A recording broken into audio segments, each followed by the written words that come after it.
It's been a while since I've done a food news video on this channel, but here we are, trying to get back into the regular swing of regular content, and it feels good to do a news video on food, even if it's probably the funniest, inadvertently funniest news story I've seen in several months. You've heard the term, let them eat cake. It's one of those misused terms, phrases from history, but it generally has come to mean let people eat garbage or let them, let the people suffer, basically. And it's usually synonymous with being tone deaf, especially from people in elite positions in society.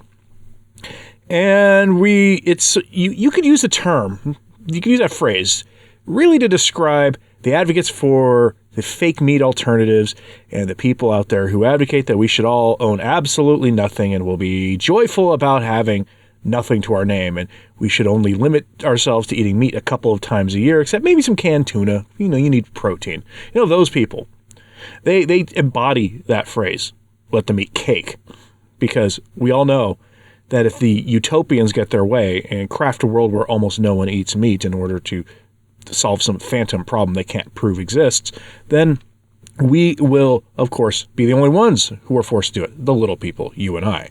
Those pushing this will, of course, get to eat ribeyes every single day if they wanted to. That comes with the perk of leadership. So we get this story, and it comes from Yahoo Finance, and this one turned some heads because it did show how tone deaf these people are. So from Yahoo Finance and a lot of other news sites, headline, let them eat cake. Kellogg's CEO says struggling Americans should eat cereal for dinner and is now being branded tone deaf. Did he miss the mark? Yes. Yes, he did. That's obvious.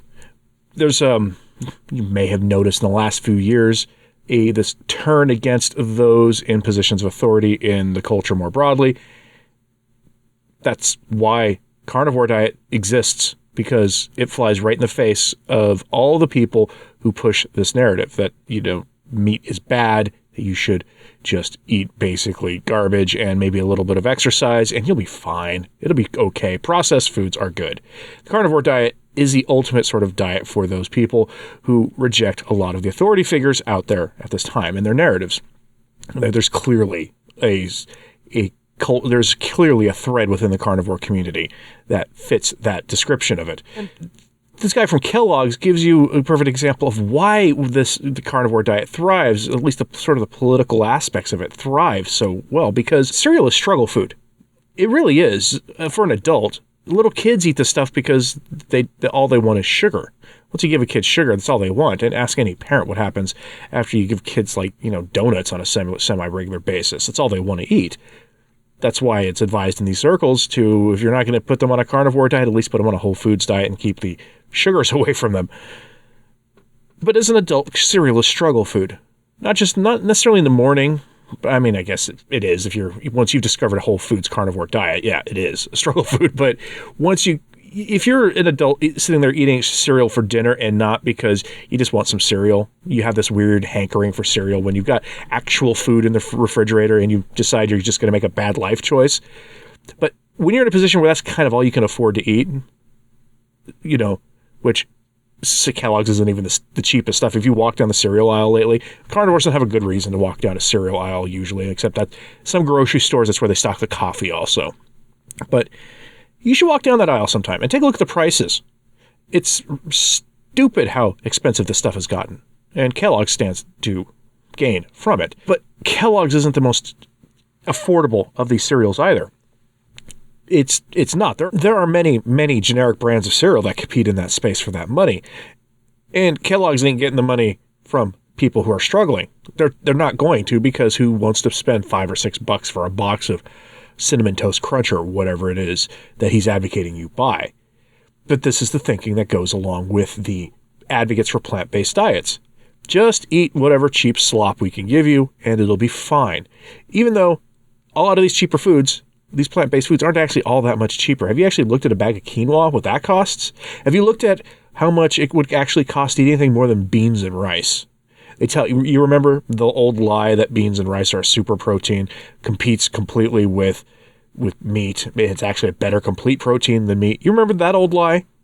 They never tell you that your body can't actually process all that stuff. It has a hard time processing the beans and rice together and getting everything out of it that they tell you you can get. It's a lie along those same lines. That's why adult breakfast cereals exist, right? You remember those kinds of cereals, right, from your pre-carnivore days. They add a bunch of nuts and dried fruit to it, and some various kinds of flakes or things that are odd shapes.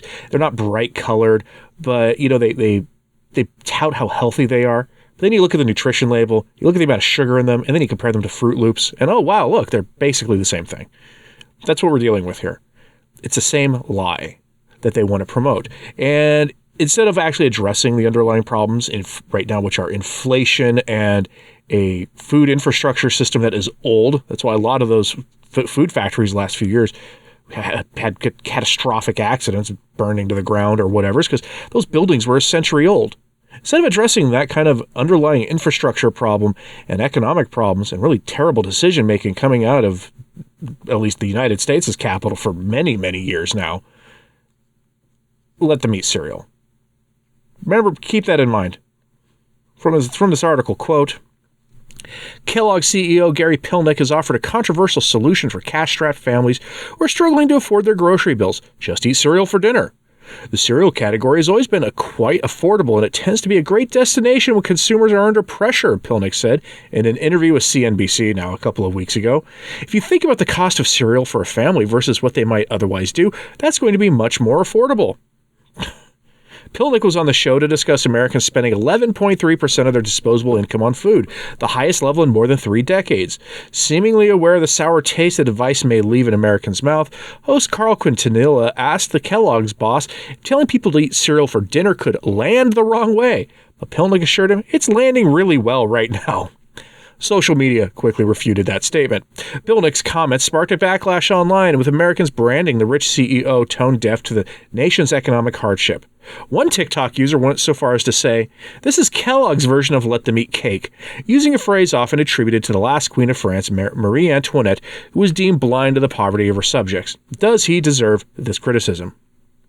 End quote. The answer is yes, he does.